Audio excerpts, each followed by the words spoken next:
हमने आपको बीजापुर से बताया और बीजापुर से एक और बड़ी खबर है जहां आईईडी की चपेट में डीआरजी के जवान आए हैं। सर्चिंग से लौटते वक्त आईडी की चपेट में हमारे जवान आ गए। घायल जवानों को दंतेवाड़ा अस्पताल ले जाया गया है और मटवाड़ा कुटरू मार्ग की एक घटना बताई जा रही है। हालांकि अभी तक इसकी आधिकारिक पुष्टि नहीं की गई है, लेकिन इसकी पुष्टि जैसे ही होती है हम आपको अपडेट करेंगे। फिलहाल जो खबर आ रही है वो बीजापुर से ही है, जहां सर्चिंग से लौटते वक्त मटवाड़ा कुटरू मार्ग पर आईडी ब्लास्ट हुआ, जिसमें हमारे डीआरजी के जवान आए हैं।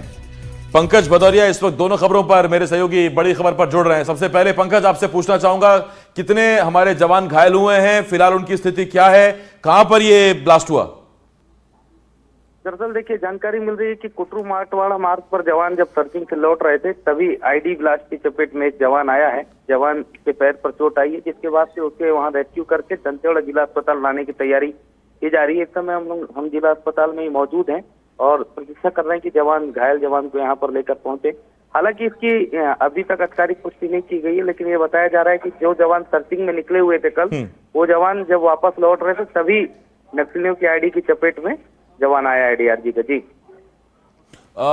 ये जो दूसरी खबर है जहां सीआरपीएफ और पुलिस की टीम ने ज्वाइंट ऑपरेशन कर छापा मारा है, तो ये किस जगह पर छापा मारा गया था पंकज, और क्या क्या बरामद हुआ वहां से?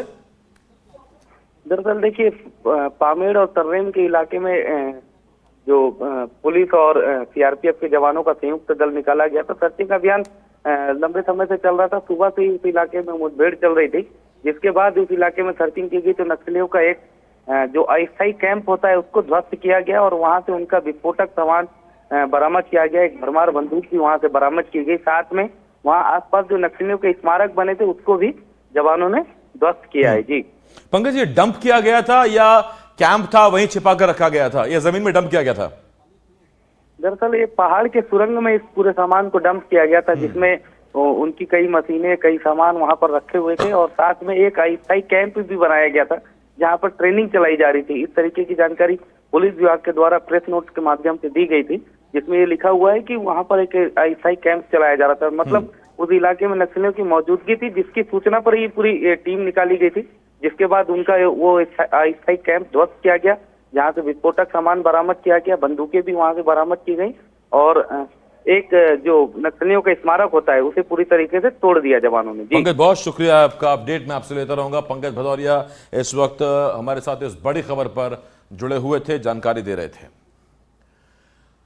और अब लाखों छात्रों से जुड़ी हुई खबर है। एमपी बोर्ड की परीक्षाओं का टाइम टेबल आ गया है। जी हां, बोर्ड ने 6 महीने पहले ही टाइम टेबल जारी कर दिया है। 7 फरवरी